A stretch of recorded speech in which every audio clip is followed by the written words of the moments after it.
Reserve Bank of India के द्वारा एक कदम लिया गया है ट्रांसपेरेंसी और बैंक अकाउंट होल्डर के देहांत हो जाने के बाद फंड ट्रांसफर को लेकर के। इनके तहत बैंक्स को ये जरूरी होगा कि वो अपने कस्टमर को नॉमिनेशन फैसिलिटी के बारे में क्लियरली इन्फॉर्म करे, चाहे अकाउंट खोला जा रहा हो, लॉकर लिया जा रहा हो या सेफ कस्टडी सर्विसेज यूज की जा रही हो। यहीं पर बैंक नॉमिनी सिर्फ और सिर्फ एक ट्रस्टी है। इसका जो पोजीशन है आरबीआई इसको ही कंफर्म करते हुए बोल रहे हैं, एक बैंक नॉमिनी कभी मालिक ओनर नहीं हो सकता। तो क्या ये सारे के सारे रूल्स आज के इस वीडियो में आरबीआई के गाइडलाइंस के सहारे और सुप्रीम कोर्ट के जजमेंट्स के सहारे पता करेंगे। सुप्रीम कोर्ट का जजमेंट क्या है नॉमिनी के पावर के बारे में। नॉमिनी का असल में हक क्या होता है? नॉमिनी केवल एक कस्टोडियन होता है, ट्रस्टी के रूप में पैसा को होल्ड करता है। अकाउंट होल्डर के देहांत हो जाने के बाद बैंक नॉमिनी कभी भी पैसों का मालिक नहीं बनता। कॉमनली जो बात बहुत ही ज्यादा प्रचलित है कि बैंक अकाउंट होल्डर के मृत्यु हो जाने के बाद नॉमिनी ऑटोमेटिक मालिक बन जाता है वो सारे धनराशि का।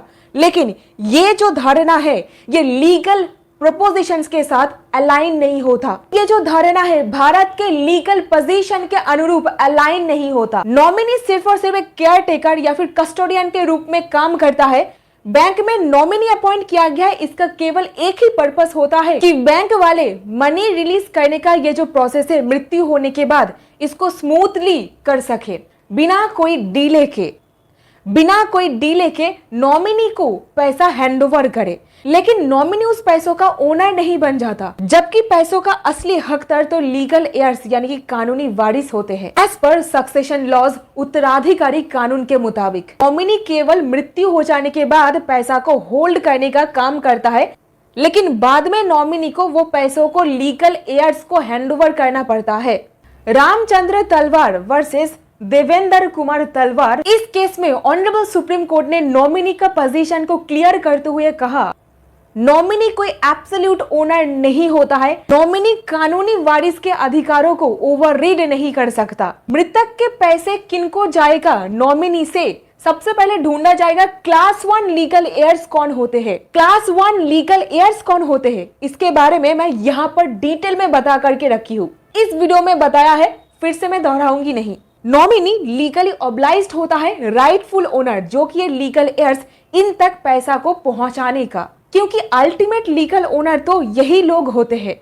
और यहीं पर अगर नॉमिनी खुद एक लीगल एयर है तो कुछ सवाल ही पैदा नहीं होता है, नॉमिनी ही उस परिस्थिति में एब्सोल्यूट ओनर बन जाता है। और यहीं पर चैप्टर 2 एक बहुत ही इंपॉर्टेंट कदम उठाया गया है रिजर्व बैंक ऑफ इंडिया के द्वारा, जो ट्रांसपेरेंसी और डिपॉजिटर के डेथ के बाद फंड ट्रांसफर को आसान बनाने के लिए उठाया गया है। Reserve Bank of India RBI ने बैंकिंग कंपनीज नॉमिनेशन रूल्स 2025 और banking laws amendment act 2025 notify किया है। नए नॉर्म्स के तहत बैंक को अब कस्टमर्स को अप फ्रंट नॉमिनेशन के बारे में बताना होगा। सभी बैंक्स को अब ये जरूरी है कि वो जब भी कोई डिपॉजिट अकाउंट खोल रहे हो कस्टमर को नॉमिनेशन फैसिलिटी के बारे में क्लियरली इन्फॉर्म करे। ईटी रिपोर्ट के मुताबिक बैंक को यह भी स्पष्ट तरीके से समझाना होगा कि नॉमिनेशन करने का पर्पस और फायदा क्या है। जैसे कि डिपॉजिटर के डेथ के बाद के केस में क्लेम प्रोसेस को सिंपल बनाना और फंड्स को नॉमिनी तक बिना लीगल डिले के स्मूथली ट्रांसफर करने में मदद मिलती है। अगला पॉइंट पर बताया जा रहा है नॉमिनेशन ऑप्शनल है लेकिन डिक्लेरेशन रिकॉर्ड करना जरूरी है। आरबीआई के डायरेक्शन के मुताबिक जो बैंकिंग लॉज अमेंडमेंट एक्ट 2025 के तहत इशू किया गया है, बैंक को कस्टमर को 2 ऑप्शंस देना होगा। पहला, या तो वो नॉमिनेशन करे, दूसरा या ऑप्ट आउट करे। इससे उनकी अकाउंट खोलने की एलिजिबिलिटी पर कोई असर नहीं पड़ता। अगर कोई कस्टमर नॉमिनेशन नहीं करना चाहता तो बैंक को उससे एक रिटन डिक्लेरेशन लेना होगा और जिसमें यह कंफर्म किया गया हो कि उन्होंने खुद डिसाइड किया है नॉमिनी ना देने का। अगर कस्टमर डिक्लेरेशन पर साइन करने से मना कर दे तो बैंक को उस रिफ्यूजल को अपने इंटरनल अकाउंट ओपनिंग डॉक्यूमेंट में रिकॉर्ड करना होगा। आरबीआई के अक्टूबर 2025 के नोटिफिकेशन के मुताबिक अगर कोई प्रोस्पेक्टिव कस्टमर पूरी जानकारी मिलने के बाद भी नॉमिनेशन फैसिलिटी नहीं लेना चाहता तो बैंक उसका डिपॉजिट अकाउंट बिना किसी रिस्ट्रिक्शन के ओपन कर सकता है अगर कस्टमर अदरवाइज एलिजिबल हो। इस पर्टिकुलर केस में बैंक को कस्टमर से एक रिटन डिक्लेरेशन लेना होगा जिसमें यह कंफर्म हो कि उसे अकाउंट ओपनिंग के टाइम नॉमिनेशन फैसिलिटी नहीं चाहिए। लेकिन आरबीआई ने यह भी कहा है अगर कोई व्यक्ति नॉमिनी फैसिलिटी लेने से मना करे तो बैंक उस केस में डिले नहीं करेगा या फिर उसे अकाउंट देने से मना नहीं कर सकता। यहीं पर नेक्स्ट पॉइंट की बारी, मल्टीपल नॉमिनेशन और claim settlement process. Updated rules में यह भी क्लियर किया गया है कि अगर मल्टीपल नॉमिनीज यानी अगर एक से ज्यादा नॉमिनी हो और उनमें से कोई एक नॉमिनी डिपॉजिट रिसीव करने से पहले उनका देहांत हो गया हो तो उसकी नॉमिनेशन इनवैलिड हो जाएगी। ऐसे केसेस में बैंक को आरबीआई के क्लेम सेटलमेंट्स डायरेक्शन 2025 इसको फॉलो करना होगा जो उन सिचुएशन पर लागू होते हैं जब कोई वैलिड नॉमिनेशन एग्जिस्ट नहीं करती।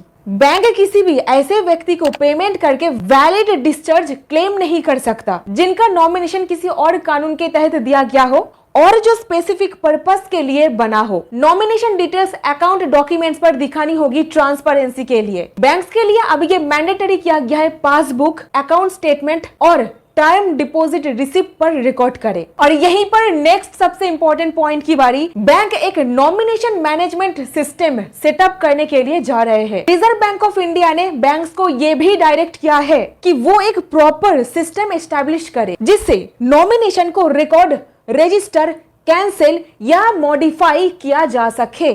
हर एक नॉमिनेशन रिलेटेड रिक्वेस्ट, चाहे वो रजिस्ट्रेशन, कैंसिलेशन या बदलाव यानी कि वेरिएशन का ही क्यों नहीं हो, उसका एक्नॉलेजमेंट बैंक को 3 वर्किंग डेज के अंदर अंदर कस्टमर को देना होगा।